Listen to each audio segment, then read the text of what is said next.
ਇਹ supreme court ਨੇ ਮੰਗਲਵਾਰ ਤੱਕ ਦਾ ਟਾਈਮ ਉੜੀਸਾ ਗਵਰਨਮੈਂਟ ਨੂੰ ਦਿੱਤਾ ਹੈ ਕਿ ਵੀ ਤੁਸੀਂ ਅਗਸਤ 19 ਤੋਂ ਪਹਿਲਾਂ ਇਹ ਡਿਸਾਈਡ ਕਰ ਦਿਓ ਕਿ ਵੀ ਦਾਰਾ ਸਿੰਘ ਨੂੰ ਤੁਸੀਂ ਛੱਡਣਾ ਹੈ। ਇਹ ਹੈ ਮੌਕਰੀ ਆਫ ਦਾ ਜਸਟਿਸ। ਹੁਣ ਆਸਟ੍ਰੇਲੀਆ ਦਾ ਐਲਬਨੀ ਹੋਏ ਜਾਂ ਦੂਜੇ ਹੋਣ, ਉਹਨਾਂ ਕੋਲ ਕੀ ਹੈ ਕਹਿਣ ਨੂੰ ਕਿ ਇਸ ਲੈਵਲ ਦੇ ਉੱਤੇ ਇਹ ਜਿਹੜਾ ਪਾਰਟ ਹੈ ਉਹ ਚੱਲ ਰਿਹਾ ਹੈ।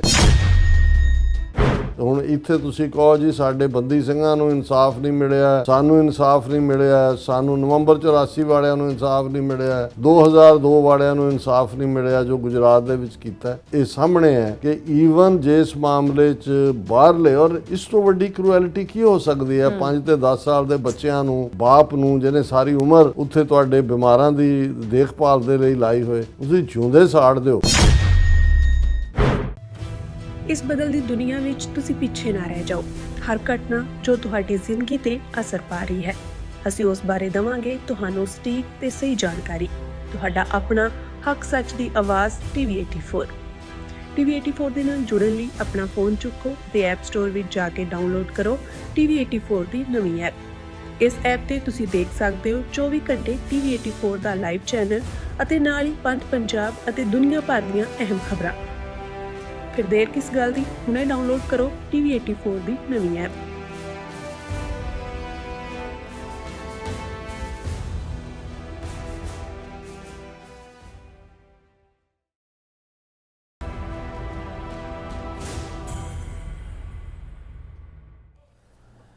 Viewers welcome back on programme. So viewers ਗੱਲਬਾਤ ਕਰਨ ਜਾ ਰਹੇ ਹਾਂ ਭਾਰਤ ਦੇ ਜੁਡੀਸ਼ਰੀ ਸਿਸਟਮ ਦੇ ਬਾਰੇ ਨਾਲ ਕਿ ਭਾਰਤ ਵਿੱਚ ਜੁਡੀਸ਼ਰੀ ਖੁੱਲ੍ਹ ਕੇ ਹਿੰਦੂ ਤਵੀਆਂ ਦੀ ਖੇਡ ਜਿਹੜੀ ਹੈ ਉਹ ਖੇਡ ਰਹੀ ਹੈ। ਯਾਦ ਰਹੇ 22 ਜਨਵਰੀ 1998 ਨੂੰ ਉੜੀਸਾ ਵਿੱਚ ਹਿੰਦੂ ਬਜਰੰਗ ਦਲ ਦੇ ਲੀਡਰ ਦਾਰਾ ਸਿੰਘ ਵੱਲੋਂ ਆਸਟ੍ਰੇਲੀਅਨ ਮੂਲ ਦੇ ਡਾਕਟਰ ਗ੍ਰੈਮ ਸਟੈਨਸ ਅਤੇ ਉਸਦੇ 2, 6 ਤੇ 10 ਸਾਲ ਦੇ ਪੁੱਤਰਾਂ ਨੂੰ ਉਹਨਾਂ ਦੀ ਗੱਡੀ ਵਿੱਚ ਜਿਉਂਦਿਆਂ ਸਾੜ ਦਿੱਤਾ ਗਿਆ ਸੀ। ਹਿੰਦੂ ਤਵੀਆਂ ਅਨੁਸਾਰ ਡਾਕਟਰ ਗ੍ਰੈਮ ਜਿਹੜੇ ਨੇ ਉਹ ਜਿਹੜੇ ਈਸਾਈਅਤ ਦਾ ਪ੍ਰਚਾਰ ਕਰਦੇ ਸਨ ਔਰ ਸਨ 2000 ਵਿੱਚ ਦਾਰਾ ਸਿੰਘ ਨੂੰ ਫਾਂਸੀ ਦੀ ਸਜ਼ਾ ਹੋਈ ਜਿਹੜੀ ਕਿ ਉਮਰ ਕੈਦ ਵਿੱਚ ਬਦਲ ਦਿੱਤੀ ਗਈ। ਮੀਡੀਆ ਰਿਪੋਰਟਾਂ ਅਨੁਸਾਰ ਹੁਣ ਦਾਰਾ ਸਿੰਘ ਨੂੰ ਅਦਾਲਤੀ ਹੁਕਮਾਂ ਥੱਲੇ ਰਿਹਾ ਕੀਤਾ ਜਾ ਰਿਹਾ ਹੈ।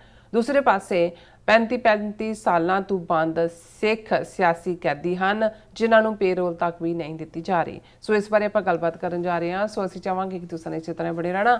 ਦੇਖਣ ਸੁਣ ਲਈ ਲਿਖਣ ਲਈ ਤੁਹਾਡਾ ਸਭ ਦਾ ਬਹੁਤ ਬਹੁਤ ਧੰਨਵਾਦ ਜੀ। ਡਾਕਟਰ ਸਾਹਿਬ ਕੀ ਕਹਿਣਾ ਚਾਹੋਗੇ?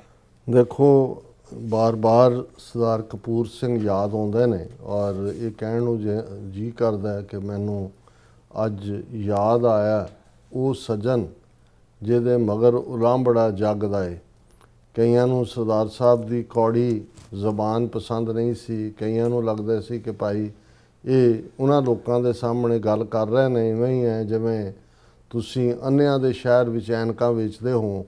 ਪਰ ਜੋ ਕੁਝ ਸਰਦਾਰ ਸਾਹਿਬ ਨੇ ਕਿਹਾ ਅੱਜ ਜਦੋਂ ਕੌਮ ਦੇ ਸਾਹਮਣੇ, ਔਰ ਇਹ ਮੁਲਕ ਜਿਹੜਾ ਆਪਣੇ ਆਪ ਨੂੰ ਡੈਮੋਕ੍ਰੇਸੀ, ਜਮਹੂਰੀਅਤ ਕਹਿ ਕੇ ਲਿਬਰੇਟ ਹੋਇਆ, ਜਿਹਦੇ ਝਾਂਸੇ ਦੇ ਵਿੱਚ ਸਿੱਖ ਲੀਡਰਸ਼ਿਪ ਫਸੀ, ਪਰ ਸਰ ਕਪੂਰ ਸਿੰਘ ਜਿਹੜੇ ਖੁਦ ਉਹ ਸਾਰੇ ਅਗਨੀ ਪ੍ਰੀਖਿਆ 'ਚੋਂ ਨਿਕਲੇ, ਬ੍ਰਾਹਮਣ ਨੇ ਕਿਵੇਂ ਉਹਨਾਂ ਦੇ ਪੈਰਾਂ ਥੱਲੇ ਜਿਹੜੇ ਨੇ ਅੰਗਿਆਰ ਖਿਲਾਰੇ, ਉਸ ਸਚਾਰਤਾ ਨਾਲ ਆਪਣੇ ਗੁਰੂ ਦੇ ਰਾਹ 'ਤੇ ਉਸ ਪੱਗ 'ਤੇ, ਉਸ ਪਗਡੰਡੀ 'ਤੇ ਤੁਰਦਿਆਂ ਜਿਹੜੇ ਨੇ ਉਹ ਸੁਰਖਰੂ ਹੋਏ।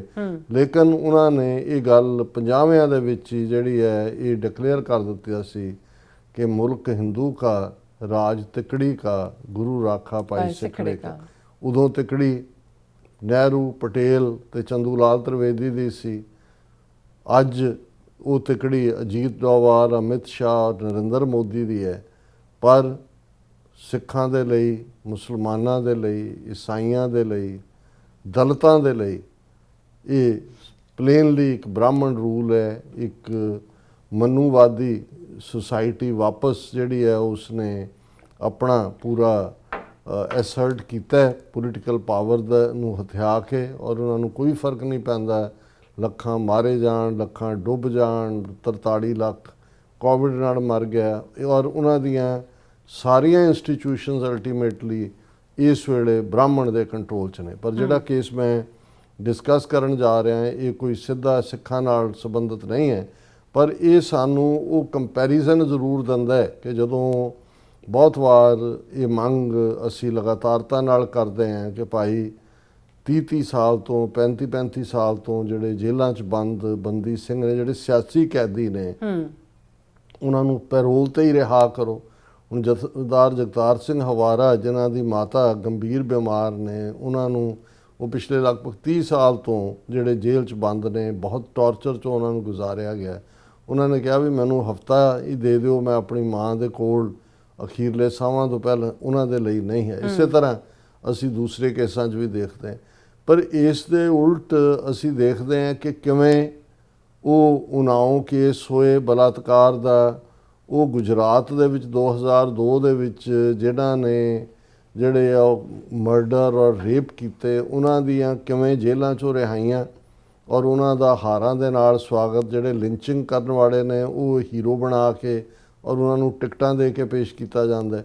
ਹੁਣ ਇੱਕ ਕੇਸ ਜਿਹੜਾ ਇੰਟਰਨੈਸ਼ਨਲ ਲੈਵਲ ਦੇ ਉੱਤੇ ਜਿਸ ਦੀ ਬੜੀ ਚਰਚਾ ਹੋਈ ਸੀ ਕਿ 22 ਜਨਵਰੀ 1999 ਨੂੰ ਉੜੀਸਾ ਦੇ ਵਿੱਚ ਇੱਕ ਮੌਬ, ਜਿਹਨੂੰ ਬਜਰੰਗ ਦਲ, ਜਿਹੜੀ ਕਿ RSS ਦੀ ਸਿਸਟਰ ਜਾਂ ਡਾਟਰ ਆਰਗੇਨਾਈਜੇਸ਼ਨ ਹੈ, ਬਜਰੰਗ ਦਲ ਦਾ ਲੀਡਰ ਜਿਹੜਾ ਦਾਰਾ ਸਿੰਘ ਨਾਂ ਦਾ ਸ਼ਖਸ ਲੀਡ ਕਰ ਰਿਹਾ ਸੀ, ਉਹਨਾਂ ਨੇ ਇੱਕ ਈਸਾਈ ਮਿਸ਼ਨਰੀ ਡਾਕਟਰ, ਜਿਹੜਾ ਕਿ ਲਗਭਗ ਪਿਛਲੇ 18-20 ਸਾਲ ਤੋਂ ਆਪਣੀ ਵਾਈਫ ਦੇ ਨਾਲ ਉੜੀਸਾ ਦੇ ਵਿੱਚ ਕੋਹੜ ਦੇ ਮਰੀਜ਼ਾਂ ਦਾ ਜਿਹੜਾ ਦੇਖਭਾਲ ਕਰ ਰਿਹਾ ਸੀ। ਲੈਪਰੋਸੀ ਹਸਪੀਟਲ, ਉਹ ਜ਼ਾਹਰ ਹੈ ਜਿਹੜੇ ਇੱਥੇ ਬੈਪਟਿਸਟ ਚਰਚ ਨੇ ਜਾਂ ਦੂਸਰੇ ਨੇ, ਉਹ ਦੁਨੀਆ ਦੇ ਵਿੱਚ ਆਪਣੇ ਮੈਡੀਕਲ ਪ੍ਰੋਗਰਾਮ ਚਲਾਉਂਦੇ ਨੇ, ਭਾਵੇਂ ਅਲਟੀਮੇਟਲੀ ਉਹਨਾਂ ਦਾ ਮਕਸਦ ਜਿਹੜਾ ਉਹ ਧਰਮ ਆਪਣੇ ਦਾ ਫੈਲਾਅ ਕਰਨਾ ਹੀ ਹੈ, ਪਰ ਜਿਹੜੀ ਹਿਊਮੈਨਿਟੀ ਦੀ ਸੇਵਾ ਜਾਂ ਜਿਹਨੂੰ ਜਿਸ ਚੀਜ਼ ਦੀ ਲੋੜ ਹੁੰਦੀ ਉਹ ਪ੍ਰੋਵਾਈਡ ਕਰਵਾਉਂਦੇ ਨੇ। ਸੋ ਇਹ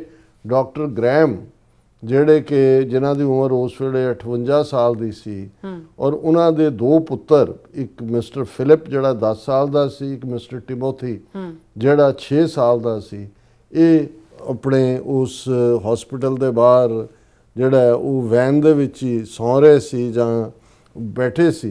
ਤੇ ਇਹ ਦਾਰਾ ਸਿੰਘ ਦੀ ਭੀੜ, ਬਜਰੰਗ ਦਲ ਦੀ ਜਿਹਨੂੰ ਇਹ ਲੀਡ ਕਰ ਰਿਹਾ ਸੀ, ਉਸ ਨੇ ਉਸ ਵੈਨ ਨੂੰ ਘੇਰ ਕੇ ਤੇਲ ਪਾ ਕੇ ਪਿਓ ਪੁੱਤਰਾਂ ਨੂੰ ਜਿਉਂਦਿਆਂ ਹੀ ਸਾੜ ਦਿੱਤਾ ਸੀ। ਹੁਣ ਇਹ ਕਿਉਂਕਿ ਜ਼ਾਹਰ ਹੈ ਕਿ ਆਸਟ੍ਰੇਲੀਅਨ, ਔਰ ਉਹਦਾ ਬੜੀ ਚਰਚਾ ਹੋਈ ਦੁਨੀਆ ਭਰ ਦੇ ਵਿੱਚ, ਇਸ ਦੀ ਕੰਡੈਮਨੇਸ਼ਨ ਹੋਈ ਇੰਡੀਅਨ ਗਵਰਨਮੈਂਟ ਨੂੰ, ਜਿਹੜਾ ਉਸ ਵੇਲੇ ਉੜੀਸਾ ਦੇ ਵਿੱਚ ਉਹ ਬਿਜੂ ਪਟਨਾਇਕ ਦਲ, ਉਹਨਾਂ ਦੀ ਹਕੂਮਤ ਸੀ, ਉਹਨਾਂ ਨੂੰ ਐਕਸ਼ਨ ਲੈਣਾ ਪਿਆ, ਗ੍ਰਿਫਤਾਰ ਹੋਏ, ਇਹ ਉਹ ਹੋਏ, ਟਰਾਇਲ ਚੱਲਿਆ। ਹੁਣ ਦੇਖਣ ਵਾਲੀ ਗੱਲ ਇਹ ਹੈ ਕਿ ਉਸ ਪੀਰੀਅਡ ਦੇ ਵਿੱਚ ਵੀ ਇਹ ਜ਼ਾਹਰ ਸੀ, ਔਰ ਇਸ ਕੇਸ ਨੂੰ ਜਦੋਂ ਤੁਸੀਂ ਉੜੀਸਾ ਹਾਈ ਕੋਰਟ ਤੋਂ ਸੁਪਰੀਮ ਕੋਰਟ ਤੱਕ ਦੇਖਦੇ ਹੋ, ਤੇ ਸੁਪਰੀਮ ਕੋਰਟ ਦੇ ਵਿੱਚ ਜਿੱਥੇ ਕਿ ਉੜੀਸਾ ਹਾਈ ਕੋਰਟ ਵੱਲੋਂ ਜਾਂ ਜਿਹੜਾ ਸਪੈਸ਼ਲ ਕੋਰਟ ਇਹਨਾਂ ਨੇ ਬਣਾਇਆ, ਜਿਨ੍ਹਾਂ ਨੇ 2003 ਦੇ ਵਿੱਚ ਟਰਾਇਲ ਕੋਰਟ ਨੇ ਦਾਰਾ ਸਿੰਘ ਨੂੰ ਡੈਥ ਸੈਂਟੈਂਸ ਦਿੱਤੀ, ਮੌਤ ਦੀ ਸਜ਼ਾ, ਤੇ 12 ਦੂਸਰਿਆਂ ਨੂੰ ਲਾਈਫ ਇੰਪ੍ਰਿਜ਼ਨਮੈਂਟ ਦਿੱਤੀ। ਪਰ ਉੜੀਸਾ, ਇਹ ਟਰਾਇਲ ਕੋਰਟ ਨੇ ਦਿੱਤਾ, ਉੜੀਸਾ ਹਾਈ ਕੋਰਟ ਨੇ ਜਿਹੜਾ ਉਹ 2005 ਦੇ ਵਿੱਚ ਦਾਰਾ ਸਿੰਘ ਦੀ ਡੈਥ ਸੈਂਟੈਂਸ ਨੂੰ ਜਿਹੜਾ ਉਮਰ ਕੈਦ 'ਚ ਬਦਲ ਦਿੱਤਾ, ਤੇ ਜਿਹੜੇ ਬਾਕੀ 12 ਨੂੰ ਉਮਰ ਕੈਦ ਦਿੱਤੀ ਸੀ ਸਪੈਸ਼ਲ ਕੋਰਟ ਨੇ, ਉਹਦੇ 'ਚੋਂ 11 ਨੂੰ ਜਿਹੜਾ ਐਕਵਿਟ ਕਰ ਦਿੱਤਾ। ਉਦੋਂ ਹੀ ਅੰਦਾਜ਼ਾ ਸੀ, ਔਰ ਈਵਨ ਜਦੋਂ ਇਹ ਕੇਸ ਸੁਪਰੀਮ ਕੋਰਟ ਤੱਕ ਵੀ ਗਿਆ, ਸੁਪਰੀਮ ਕੋਰਟ ਦੀਆਂ ਟਿੱਪਣੀਆਂ ਤੋਂ ਅਸੀਂ ਅੰਦਾਜ਼ਾ ਲਾ ਸਕਦੇ ਹਾਂ ਕਿ ਉਹਨਾਂ ਦੇ ਲਈ ਇਹ ਕੋਈ ਮਾਨੇ ਨਹੀਂ ਰੱਖਦਾ ਕਿ ਭਾਈ ਇੱਕ ਦੋ ਵਿਚਾਰੇ ਉਹ ਬੱਚੇ ਮਾਸੂਮ, ਔਰ ਉਹ ਬੰਦਾ ਜਿਹਨੇ ਆਪਣੀ ਸਾਰੀ ਜ਼ਿੰਦਗੀ, ਔਰ ਉਹਨਾਂ ਦੀ ਵਾਈਫ, ਜਦੋਂ ਟਰਾਇਲ ਵੀ ਚੱਲਿਆ, ਕਿਉਂਕਿ ਕ੍ਰਿਸਚੀਅਨਿਟੀ ਦੇ ਵਿੱਚ ਮੁਆਫੀ ਦਾ ਇੱਕ ਬਹੁਤ ਵੱਡਾ ਜਿਹੜਾ ਗੁਣ ਹੈ, ਉਹਨੇ ਕਿਹਾ ਵੀ ਮੈਂ ਤਾਂ ਇਹ ਵੀ ਨਹੀਂ ਚਾਹੁੰਦੀ ਵੀ ਇਹਨਾਂ ਤੇ ਟਰਾਇਲ ਚੱਲੇ, ਮੈਂ ਮਾਫ ਕੀਤਾ। ਹੁਣ ਜਿਹਦਾ ਹਸਬੈਂਡ ਜਿਹਦੇ, ਔਰ ਉਹਨੇ ਕਿਹਾ ਮੈਂ ਮੁਲਕ ਵੀ ਨਹੀਂ ਛੱਡਣਾ, ਮੈਂ ਇੱਥੇ ਰਹਿ ਕੇ ਸੇਵਾ ਕਰਾਂਗੀ। ਇਹ ਇੱਕ ਪਾਸੇ ਇਹ ਕਰੈਕਟਰ ਸੀ, ਦੂਸਰੇ ਪਾਸੇ ਸੁਪਰੀਮ ਕੋਰਟ ਤੱਕ ਦੇ ਜੱਜ ਰਿਡੀਕਿਊਲ ਕਰ ਰਹੇ ਸੀ ਇਹ ਸਾਰੇ ਨੂੰ ਕਿ ਭਾਈ ਇਹ ਇਹਨਾਂ ਦੇ ਨਾਲ ਇਵੇਂ ਹੀ ਹੋਣਾ ਸੀ। ਹੁਣ ਉਹ ਦਾਰਾ ਸਿੰਘ, ਕਿਉਂਕਿ ਇੰਟਰਨੈਸ਼ਨਲ ਕੇਸ ਬਣਿਆ, ਉਸ ਦੀ ਚਰਚਾ ਸੀ। ਔਰ ਤੁਸੀਂ ਟਾਈਮਿੰਗ ਦੇਖੋ, ਇੱਕ ਪਾਸੇ ਇਹ ਨੌਟੰਕੀ ਮਾਸਟਰ ਮੋਦੀ ਇੰਡੋਨੇਸ਼ੀਆ, ਆਸਟ੍ਰੇਲੀਆ ਔਰ ਨਿਊਜ਼ੀਲੈਂਡ ਦੇ ਦੌਰੇ ਤੋਂ ਵਾਪਸ ਗਿਆ। ਆਸਟ੍ਰੇਲੀਆ ਵਾਲਾ ਐਲਬਨੀ ਤਾਂ ਬਿਲਕੁਲ ਹੀ ਵਿਛਿਆ ਹੋਇਆ ਹੈ, ਜਿਵੇਂ ਉਹਨਾਂ ਨੂੰ ਲੱਗਦਾ ਕਿ ਵੀ ਉਹ ਆਸਟ੍ਰੇਲੀਆ ਭਾਰਤ ਦਾ ਇੱਕ ਸੂਬਾ ਹੋਇਆ ਜੀ, ਇਹ ਡੀਲ ਤੇ ਉਹ ਡੀਲ। ਆਸਟ੍ਰੇਲੀਅਨ ਮੀਡੀਆ ਨੇ ਹਾਲਾਂਕਿ ਐਕਸਪੋਜ਼ ਕੀਤਾ ਕਿ ਭਾਈ ਜਿਹੜਾ ਮੋਦੀ ਦੀ ਗੈਦਰਿੰਗ ਹੈ ਉਹਦੇ 'ਚ ਤਾਂ ਸਿਡਨੀ ਤੋਂ ਦੂਜੇ ਉਹਨਾਂ ਨੂੰ ਢੋ ਕੇ ਲਿਆਂਦਾ ਗਿਆ, ਜਿਹੜਾ ਕਰੋੜਾਂ ਰੁਪਇਆ ਟੈਕਸ ਪੇਅਰ ਮਨੀ ਹੈ, ਉਹ ਬਿੱਲ ਜਿਹੜੇ ਨੇ ਉਹ ਇੰਡੀਅਨ ਐਮਬੈਸੀ ਪੇ ਕਰ ਰਹੀ ਹੈ ਚਾਰਟਰਡ ਪਲੇਨਸ ਲਿਆ ਕੇ ਕਿ ਭਾਈ ਇਹ ਜਿਹੜਾ ਹੈ ਕਿ ਜੀ ਬੜਾ ਹੀਰੋ ਹੈ ਤੇ ਲੋਕ ਬੜੇ ਆ ਰਹੇ ਨੇ, ਇਹ ਤਾਂ ਪਹਾੜੇ ਦੇ ਟੱਟੂ ਨੇ ਕਿਰਾਏ ਤੇ ਲਿਆਂਦੇ। ਸਾਰਾ ਆਸਟ੍ਰੇਲੀਅਨ ਮੀਡੀਆ ਨੇ ਪੋਲ ਖੋਲ ਦਿੱਤਾ ਹੈ। ਜੀ ਹੁਣ ਇੱਕ ਪਾਸੇ ਇਹ ਜਾ ਕੇ ਇੰਡੀਆਂ ਡੀਂਗਾ ਮਾਰਦਾ ਹੈ, ਲੇਕਿਨ ਦੂਸਰੇ ਪਾਸੇ ਖਬਰ ਜਿਹੜੀ ਹੈ Staines killer Dara Singh to be released soon. ਹੁਣ ਇਹ ਵੀ ਜੁਡੀਸ਼ਰੀ ਕਿਸ ਹੱਦ ਤੱਕ ਬਾਇਸਡ ਹੈ, ਉਹਦੇ 'ਚ ਭੁਵਨੇਸ਼ਵਰ ਦੀ ਡੇਟ ਲਾਈਨ ਨਾਲ ਇਹ ਖਬਰ ਲੱਗੀ ਹੋਈ ਹੈ ਕਿ ਸੁਪਰੀਮ ਕੋਰਟ ਨੇ ਮੰਗਲਵਾਰ ਤੱਕ ਦਾ ਟਾਈਮ ਉੜੀਸਾ ਗਵਰਨਮੈਂਟ ਨੂੰ ਦਿੱਤਾ ਹੈ ਕਿ ਵੀ ਤੁਸੀਂ ਅਗਸਤ 19 ਤੋਂ ਪਹਿਲਾਂ ਇਹ ਡਿਸਾਈਡ ਕਰ ਦਿਓ ਕਿ ਵੀ ਦਾਰਾ ਸਿੰਘ ਨੂੰ ਤੁਸੀਂ ਛੱਡਣਾ ਹੈ। ਕਿਉਂਕਿ ਉਹਨੇ ਜਿਹੜਾ ਉਹ ਜੇਲ੍ਹ 'ਚ ਰਿਹਾ ਜਿਹੜਾ 28-29 ਸਾਲ, ਉਹਦਾ ਕੰਡਕਟ ਬਹੁਤ ਵਧੀਆ ਸੀ, ਉਹਨੇ ਕਿਸੇ ਨੂੰ ਕੁਝ ਨਹੀਂ ਕਿਹਾ। ਦੂਜਾ ਇਸ ਲਈ ਉਹਦੇ ਗੁੱਡ ਕੰਡਕਟ ਦੇ ਬਿਹਾਫ ਦੇ ਉੱਤੇ ਜਿਹੜਾ ਉਸ ਦੀ ਰਿਲੀਜ਼ ਕੀਤੀ ਜਾਏ। ਉਹਨੇ ਔਰ ਸੁਪਰੀਮ ਕੋਰਟ ਨੇ ਵਰਬਲੀ ਕਿਹਾ ਕਿ ਭਾਈ ਉਹਨਾਂ ਨੂੰ ਤੁਸੀਂ ਜਿਹੜਾ ਇਸ ਸਾਰੇ ਚੋਂ ਜਿਹੜਾ ਉਹਨੂੰ ਬਰੀ ਕਰੋ। ਔਰ ਉਹਨਾਂ ਦੇ ਦਾਰਾ ਸਿੰਘ ਦਾ ਜਿਹੜਾ ਵਕੀਲ ਹੈ ਉਹਨੇ ਵੀ, ਇਹ ਟਾਈਮਜ਼ ਆਫ ਇੰਡੀਆ ਦੀ ਖਬਰ ਹੈ, ਉਹਨੇ ਕਿਹਾ ਕਿ ਭਾਈ ਇਹ ਜਿਹੜੇ ਬੈਂਚ ਦੇ ਉੱਤੇ ਸੀ ਜਸਟਿਸ ਮਨੋਜ ਮਿਸ਼ਰਾ ਐਂਡ ਵਿਜੇ ਬਿਸ਼ਨੋਈ, ਹੁਣ ਤੁਸੀਂ ਇਹਨਾਂ ਤੋਂ ਹੀ ਅੰਦਾਜ਼ਾ ਲਾ ਲਓ ਕਿ ਵੀ ਇਹ ਬਿਸ਼ਨੋਈ ਔਰ ਬਿਸ਼ਰੇ ਜਿਹੜੇ ਨੇ ਕੀ ਕਰਨਗੇ। ਉਹਨਾਂ ਨੇ ਸਟੇਟ ਗਵਰਨਮੈਂਟ ਨੂੰ ਕਿਹਾ ਕਿ ਵੀ ਤੁਸੀਂ ਜੇ ਨਹੀਂ ਰਿਲੀਜ਼ ਕਰਦੇ ਦਾਰੇ ਨੂੰ, ਡੈਡਲਾਈਨ ਜਿਹੜੀ ਅਸੀਂ ਫਿਕਸ ਕੀਤੀ ਹੈ ਤੇ ਅਸੀਂ ਇਸ ਦੇ ਉੱਤੇ ਤੁਹਾਡੇ ਤੇ ਐਕਸ਼ਨ ਲਵਾਂਗੇ। ਅਗਸਤ 19 ਤੋਂ ਪਹਿਲਾਂ ਉਹਨੂੰ ਕਰੋ ਤਾਂ ਕਿ ਉਹ ਆਜ਼ਾਦੀ ਨਾਲ ਜਿਹੜਾ ਆਜ਼ਾਦੀ ਦਿਵਸ ਮਨਾ ਸਕੇ। ਇਹ ਹੈ ਮੌਕਰੀ ਆਫ ਦਾ ਜਸਟਿਸ। ਜੀ ਡਾਕਟਰ ਸਾਹਿਬ, ਹੁਣ ਆਸਟ੍ਰੇਲੀਆ ਦਾ ਐਲਬਨੀ ਹੋਏ ਜਾਂ ਦੂਜੇ ਹੋਣ, ਉਹਨਾਂ ਕੋਲ ਕੀ ਹੈ ਕਹਿਣ ਨੂੰ ਕਿ ਇਸ ਲੈਵਲ ਦੇ ਉੱਤੇ ਇਹ ਜਿਹੜਾ ਪਾਰਟ ਹੈ ਉਹ ਚੱਲ ਰਿਹਾ। ਤੇ ਹੁਣ ਇੱਥੇ ਤੁਸੀਂ ਕਹੋ ਜੀ ਸਾਡੇ ਬੰਦੀ ਸਿੰਘਾਂ ਨੂੰ ਇਨਸਾਫ ਨਹੀਂ ਮਿਲਿਆ, ਸਾਨੂੰ ਇਨਸਾਫ ਨਹੀਂ ਮਿਲਿਆ, ਸਾਨੂੰ ਨਵੰਬਰ 84 ਵਾਲਿਆਂ ਨੂੰ ਇਨਸਾਫ ਨਹੀਂ ਮਿਲਿਆ, 2002 ਵਾਲਿਆਂ ਨੂੰ ਇਨਸਾਫ ਨਹੀਂ ਮਿਲਿਆ ਜੋ ਗੁਜਰਾਤ ਦੇ ਵਿੱਚ ਕੀਤਾ। ਇਹ ਸਾਹਮਣੇ ਹੈ ਕਿ ਈਵਨ ਜੇ ਇਸ ਮਾਮਲੇ 'ਚ ਬਾਹਰਲੇ, ਔਰ ਇਸ ਤੋਂ ਵੱਡੀ ਕਰੂਐਲਿਟੀ ਕੀ ਹੋ ਸਕਦੀ ਹੈ? 5 ਤੇ 10 ਸਾਲ ਦੇ ਬੱਚਿਆਂ ਨੂੰ, ਬਾਪ ਨੂੰ ਜਿਹਨੇ ਸਾਰੀ ਉਮਰ ਉੱਥੇ ਤੁਹਾਡੇ ਬਿਮਾਰਾਂ ਦੀ ਦੇਖਭਾਲ ਦੇ ਲਈ ਲਾਈ ਹੋਏ, ਤੁਸੀਂ ਜਿਉਂਦੇ ਸਾੜ ਦਿਓ। ਔਰ ਅਦਾਲਤਾਂ ਇਹ ਕਹਿਣ ਕਿ ਨਹੀਂ ਇਹ ਜਿਹੜਾ ਨਾ ਇਹ ਇਵੇਂ ਠੀਕ ਹੀ ਹੋਣ, ਕਹਿਣ ਜੀ ਬਹੁਤ ਵਧੀਆ ਕੰਡਕਟ ਹੈ ਦਾਰੇ ਦਾ, ਇਸ ਨੂੰ ਜਿਹੜਾ ਉਹ ਰਿਹਾ ਕੀਤਾ ਜਾਏ।